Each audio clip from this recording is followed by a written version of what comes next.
aí, pessoal do nono ano, tudo bem? Eu sou o professor Ricardo, né? Vamos continuar nossas aulas de história. Estou aqui com vocês novamente, levando aí o nosso conteúdo para vocês em casa, tá certo?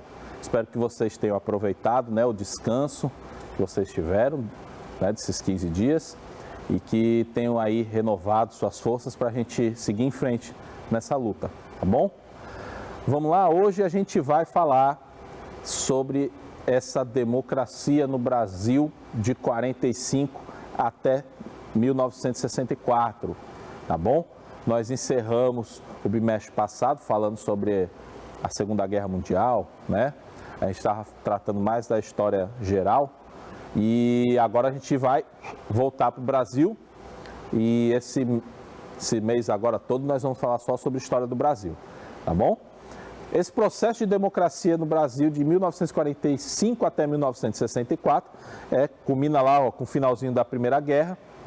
Ele também é o período em que encerra aquela ditadura do Estado Novo de Vargas no Brasil, tá bom? Então vamos lá, primeiro nossa habilidade é a EF09, HI15. Nós vamos compreender as lutas sociais e políticas do Brasil entre 1946 e 1964, analisando os processos sociais, econômicos e culturais e identificando a relação das transformações ocorridas nesse período e a desigualdade regional e social, tá bom? Vamos ver como é que foi essa experiência democrática. Nós vamos, como são vários governos, né, desse período, eu trouxe aqui uma divisão, né, para a gente não falar tudo numa aula só. Nós vamos, né, repartindo, falando mais detalhado de cada governo, né?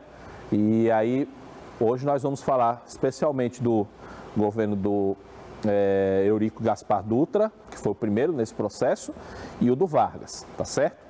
E aí, nas outras aulas, a gente continua falando, né? No próximo aula, a gente vai falar do Juscelino Kubitschek, que foi um dos maiores, né? Então, a gente pega quase uma aula toda para falar do governo dele, tá bom? Enfim, a gente vai caminhando junto, tá bom? Então eu trouxe para vocês uma experiência democrática. Veja aí na imagem que são várias manifestações populares. Então é um período de retorno à democracia. O povo está na rua, tá bom?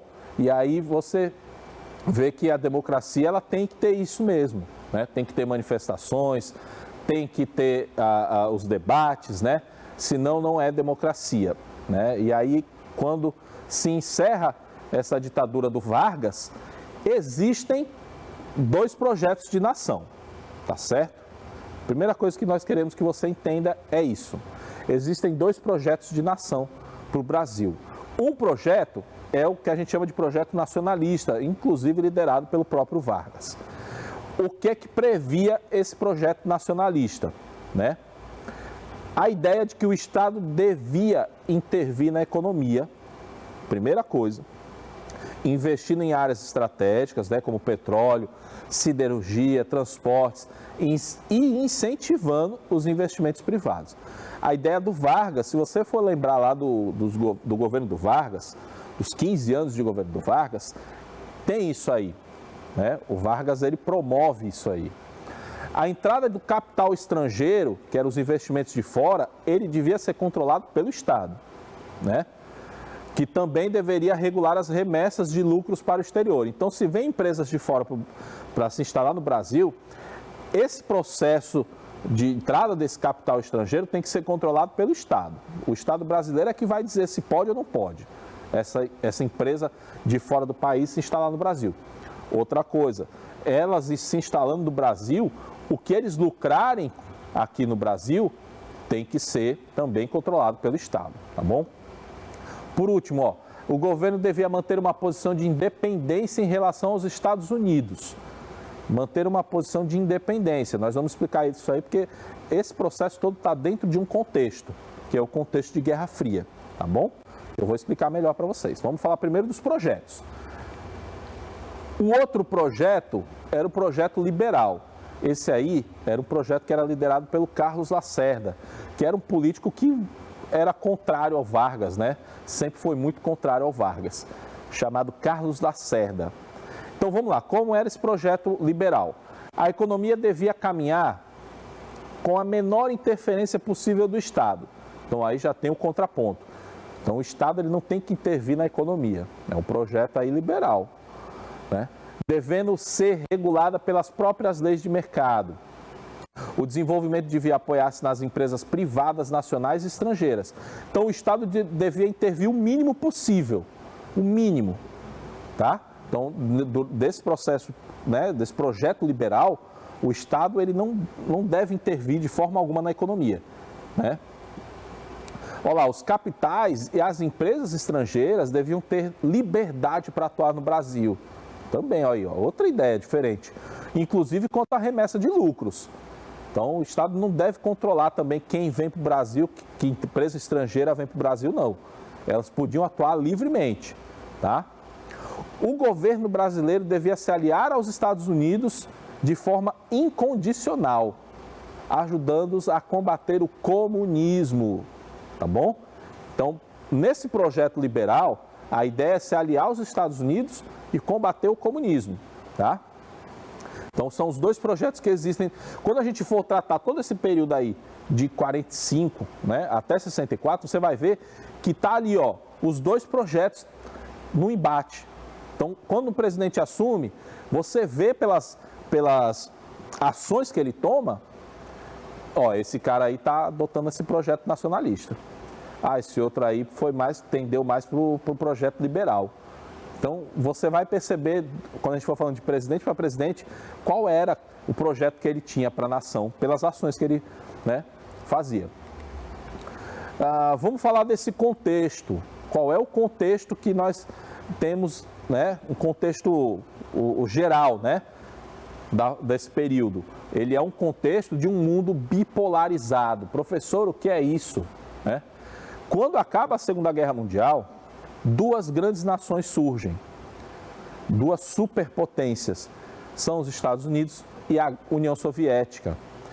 São as duas nações que são consideradas as grandes nações que derrotaram o nazismo alemão, tá? Então, os Estados Unidos e a União Soviética são as grandes potências. Então, esse mundo bipolarizado é um mundo dividido entre Estados Unidos e União Soviética, tá?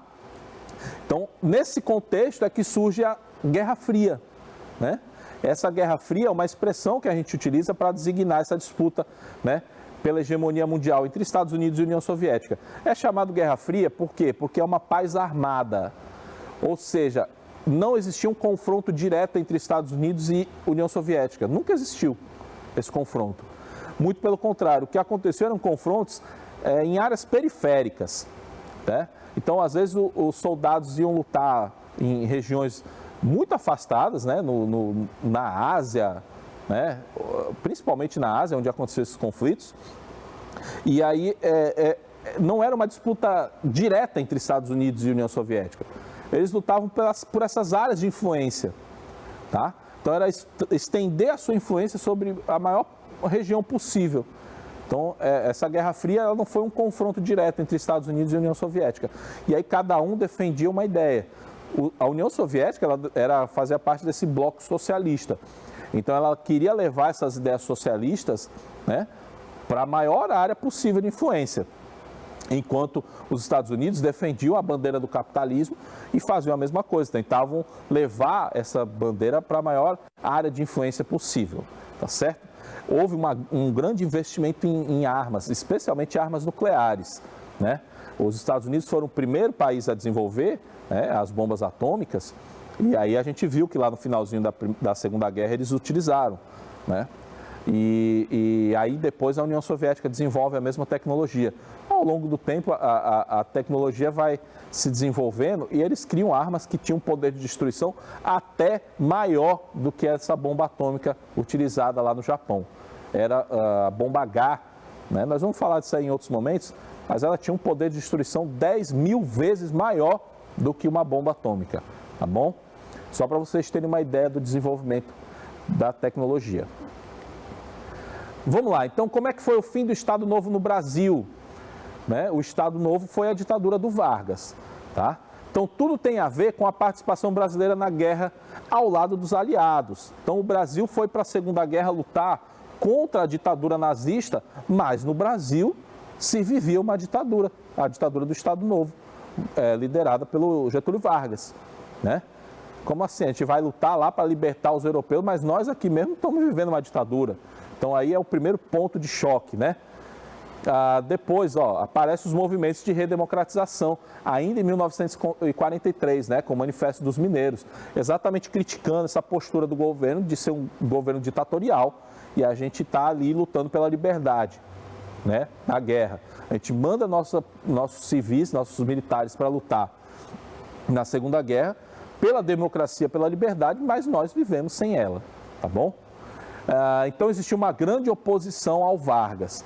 E essa oposição estava reunida nessa União Democrática Nacional, que era um partido político que surge durante esse contexto, vai se fortalecendo exatamente com essa ideia de oposição ao Vargas, a UDN, né?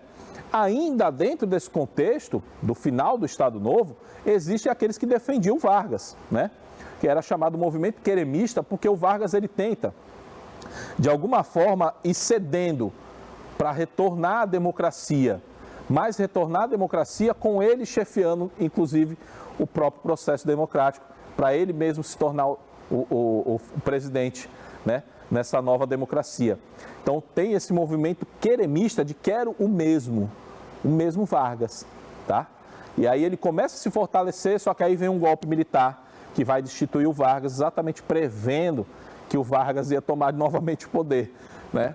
Então, existe um golpe militar para... Aí já é o primeiro golpe, né, militar. Primeiro não, que a gente já teve outros, né? O Brasil adora um golpe militar, né? E aí destitui o Vargas e chama novas eleições, tá bom? Falando aqui sobre como é que é essa democracia populista no Brasil, né? Tem esse termozinho aí, populista, que ele, a partir desse momento, a gente começa a utilizar ele, né? Para designar esses governos, tá? Então, primeira coisa que você tem que entender, a partir desse momento, final do Estado Novo no Brasil, vai ter uma reorganização partidária, beleza? Vão surgir novos partidos, como o PSD, o PTB e a própria UDN, que eu acabei de falar, tá bom? O PTB era o partido do Vargas, beleza? Vai ter uma organização muito maior dos trabalhadores e dos comunistas, tá? Muito por conta daquela questão da Guerra Fria, onde a União Soviética ela desponta como uma superpotência. Então existe sim, né, a União Soviética ela começa a dar o amparo, né, para esses trabalhadores, né, que defendem o comunismo, tá? Nessas nações asiáticas ou americanas, enfim, eles começam a dar esse apoio, muito porque eles se transformam nessa superpotência. Tá? Então a gente entende a conjuntura internacional é a da Guerra Fria, não esqueça disso, sempre você tem que lembrar, quando a gente estiver trabalhando esses governos, você tem que lembrar, a conjuntura internacional é uma conjuntura de Guerra Fria, tá? Existe muita instabilidade política, isso aí você percebe como a dificuldade dos presidentes de concluir seus mandatos. Tá certo? Então, são somente 2 presidentes desse período que conseguem concluir seus mandatos. Isso aí é um fator que demonstra a instabilidade política, né? Outra coisa, aí sim, a questão do populismo, né? Os nossos novos candidatos a governo, né? Eles precisavam seduzir o povo, né? A democracia que existia lá na República Oligárquica, ela era diferente, porque ali existia uma pressão grande, né, contra o eleitor. Existiam aqueles votos de cabresto, né? Então ali era diferente. Era democracia? Era, mas era uma democracia na base do chicote, tá? E aqui não, aqui é um contexto diferente, em que essa democracia ela precisa que o candidato seduza o eleitor, porque de fato ele precisa ter a maioria dos votos, né? Não dá para ter um monte de fraude eleitoral como acontecia na República Oligárquica, né? E aqui você precisa conquistar a confiança do eleitor. Então o povo ele começa a participar mais da política, tá bom? Essa democracia populista. Vamos lá falar do primeiro governo desse período, é o do Eurico Gaspar Dutra, né? Ele governou de 46 a 51. É um dos presidentes que conseguem concluir o seu mandato todo. Você percebe aí que o mandato é de 5 anos, sim. nessa época, os mandatos para presidente não eram de 4 anos como hoje, eles eram de 5 anos, tá? E aí, o que a gente pode falar sobre esse governo do Gaspar Dutra, né? Ele é o responsável pela elaboração de uma nova Constituição. Isso acontece lá em 1946. A gente tinha uma Constituição que era uma Constituição feita para o Estado Novo ditatorial do Vargas. Então, a gente precisava acabar com aquilo ali. Por isso que se convoca uma Assembleia Constituinte para se formar uma nova Constituição, tá certo? Essa de 46 é a nova Constituição brasileira. Essa nova Constituição, ela tem uma orientação liberal, olha lá, restringindo a ação do Estado a áreas fundamentais. Então, aqui você já vê claramente uma oposição àquele projeto nacionalista. Então, o Estado ele vai somente agir em áreas fundamentais. Quais são essas áreas fundamentais, professor? Aí, ó, saúde, alimentação, transporte e energia. O plano SALT, que foi o plano de governo do Eurico Gaspar Dutra, vamos chamar só Dutra, o Estado ele só vai financiar essas áreas, saúde, alimentação, transporte e energia, tá bom? Até muita coisa, porque para os liberais isso aí já era coisa demais, né? Investir nessas áreas todas, tá bom? Então, o que a gente percebe durante esse período de governo do Dutra? Existe uma grande facilidade de entrada de capitais estrangeiros. Então, muitas empresas entram no país e não tem esse controle do Estado, né? Então, ele vai permitir a entrada desse capital estrangeiro no Brasil. Quando você promove essa entrada de capital estrangeiro, você vai enfraquecendo a sua indústria nacional, tá bom? Então, você vai desmotivando o empreendedorismo nacional. Por quê? Porque essas empresas, quando entram, elas entram com um capital maior, elas entram com um preço de mercado muito competitivo e aí desestimula a produção nacional, tá bom? Então, nesse processo aí dessa entrada de capital estrangeiro, né, o Brasil ele acaba tendo que mandar muitas remessas, né, de reservas que ele tinha, né, dinheiro para fora, para financiar também isso aí. Então, tudo que o Vargas tinha conquistado durante aquele processo, né, do Estado Novo, acaba sendo gasto, né, por esse novo governo do Dutra, tá bom? Vamos lá, ó. Outra coisa importante, ele rompeu as relações com a União Soviética. Então, aí você já percebe que ele vai se aliar aos Estados Unidos, né? Ele rompe com a União Soviética, decreta inclusive a ilegalidade do PCB. Professor, o que é PCB? É o Partido Comunista Brasileiro, que pela primeira vez tinha sido eleito, né? Quando surgiu as eleições, ele voltou à legalidade do Partido Comunista, né? Que durante o governo do Vargas ele era ilegal, e ele vai voltar à legalidade, consegue eleger candidatos, né, para o Poder Legislativo, mas todos eles são cassados, os mandatos, porque o partido se transforma em ilegal, dentro daquele contexto da Guerra Fria, em que o Brasil vai se aliar aos Estados Unidos, rompendo com a União Soviética. Se ele rompe com a União Soviética, então ele é contra o comunismo, tá bom? Maria, parece que nós estamos falando de hoje, né? Vamos lá, ó, uma coisa interessante, a Copa de 1950, em que o Brasil chorou, aconteceu aí no governo do Dutra, viu? A Copa de 1950 aconteceu no Brasil, e o Brasil, ele chegou à final. O futebol já era uma grande paixão nacional nessa época, o Brasil não tinha nenhum título nacional nessa época, tá bom? A maior seleção era o Uruguai, né? A Itália também era grande seleção, né? E a nossa seleção, ela fez grandes apresentações, tá ali, ó. Precisava apenas de um empate, pessoal, para se transformar em campeã na final contra o Uruguai, né? E aí foi, inclusive, construído o Maracanã para essa Copa do Mundo. Inclusive, ó, você observa ali na imagem, ele ainda nem tinha sido terminado, né? É comum isso aí, né? Nem tinha sido concluído, mas já foi para a final. Tá ali os andames todos segurando ali a estrutura do Maracanã, né? Na final o Brasil é derrotado por 2-1, por isso que o Brasil chorou, tá? Não foi feio como 7-1 não, mas muita gente chorou, né? O Brasil foi derrotado nessa época. Tinha um grande jogador chamado Heleno, que não foi convocado foi praga do Heleno, por isso que o Brasil perdeu, 1950. Vamos ao governo do Getúlio Vargas. Olha, o Vargas voltou novamente ao poder, agora de forma democrática, né, eleito, tá? Ele vai assumir uma postura, exatamente a postura nacionalista e intervencionista. Então, o projeto lá dele, nacionalista, ele vai começar a botar em prática em 1951, quando ele ganha as eleições, tá bom? O que ele vai fazer? Esse projeto nacionalista está lá, ó, restringir as importações e investimentos estrangeiros. Então, tudo que o Dutra tinha feito no governo anterior, vai ter uma mudança de foco. Então, aqui, a partir do momento que o Vargas assume, ele vai começar a restringir as importações, né? O Estado controlando a economia novamente, tá bom? Só que aqui existe uma oposição gigantesca ao Vargas, tá, pessoal? Então, aqui o Vargas, ele não era como, né, de 1930 até 1945, tá? Existe ainda uma grande simpatia por ele, especialmente dos trabalhadores, porque ele tem uma política trabalhista muito grande, muito forte, né? E aí você observa isso aí quando ele vai, ó, dobrar o salário mínimo dos trabalhadores. Então ele tem um apoio dos trabalhadores muito grande, né? Era a base de sustentação dele do poder, eram os trabalhadores, né? Nessa época quem era o ministro do trabalho dele era o João Goulart, né? Inclusive parente dele.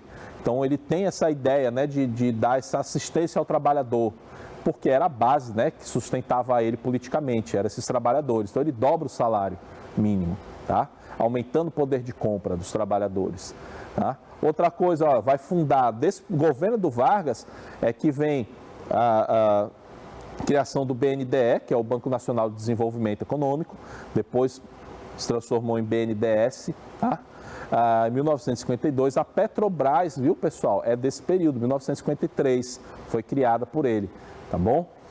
Existiu uma forte oposição, como eu disse, da UDN, de oficiais das Forças Armadas e de empresários ligados ao capital estrangeiro. Então ele tinha um grupo de oposição a ele muito, muito grande, tá? Observe lá, ó, 1951 a 1954, ou seja, ele não consegue concluir o mandato dele, né? O Vargas, nesse novo governo democrático dele, ele não conclui. E aí, por que ele não conclui, né? Porque ele vai se suicidar em 1954, tá bom? E aí, por que o Getúlio Vargas, então, se suicidou antes de concluir o mandato dele? O que aconteceu, né? Vamos lá, ó, vamos entender todo o processo. Aconteceu, em 1954, um atentado contra esse jornalista Carlos Lacerda, que era exatamente o grande opositor dele. Então, aquele projeto liberal que nós falamos lá no comecinho, tinha a liderança do Carlos Lacerda. Então, em 1954, a oposição ao Vargas era muito grande. E aí acontece esse atentado contra o Carlos Lacerda. Quem é que é o principal culpado, né? O principal culpado não, né? Quem é que era o potencial culpado, né? Seria o Vargas, né? E, inclusive, o próprio... depois acabaram prendendo o motorista dele que estava envolvido, né? O motorista do Vargas, que estava envolvido nesse atentado. E aí todo mundo pegou e falou, foi o Vargas que mandou matar o cara, porque ele não queria acabar com aquela, né, oposição a ele. E aí a popularidade do Vargas despenca, né? Ele acaba, né, sendo acusado como mandante e ele é pressionado a renunciar. Então começa a vir pressão de todo lado para ele renunciar, né? Tudo isso aí, pessoal, é dentro daquele contexto do projeto dele nacionalista. Então, se você pegar e observar o que se exigia naquela época, essa nossa elite empresarial, ela queria que acontecesse um projeto liberal para o Brasil. Os presidentes, eles tinham que abrir o país, né, para o capital estrangeiro. Então, tinha que estar ali ao lado dos Estados Unidos, né? E aí o Vargas não queria isso aí. Por isso tinha essa oposição tão forte a ele, né? Como ele é incapaz de conciliar essas demandas, né, desses grupos conservadores e dos setores populares, porque ele ficava muito ao lado da população. Como eu falei, aumentar o salário mínimo, para o cara que era o empresário, ele odiou isso aí. Pô, vou ter que dobrar o salário mínimo do trabalhador, ele queria diminuir. Então ele não conseguiu conciliar essas demandas dos grandes empresários e dos trabalhadores. Então por isso que a popularidade dele foi caindo, né? Ele acaba ficando isolado. E aí ele tira esse coelho da cartola, né? que é, em vez dele renunciar ao poder, ele vai se suicidar. Ali, pessoal, aconteceria já um golpe. O golpe militar que vai acontecer lá em 1964, nós vamos falar dele também, ele era para ter acontecido já aqui. Porque as Forças Armadas, então, parte da população brasileira, essa população de elite empresarial, já estava ali organizando esse golpe. E aí o Vargas, tira esse coelho da cartola. Quer dizer que estão querendo me tirar, né, para instalar aqui uma ditadura. Não, ele pega e se suicida. E aí todo mundo se comove com aquilo ali. O golpe que iria acontecer acaba sendo retardado mais para frente, né?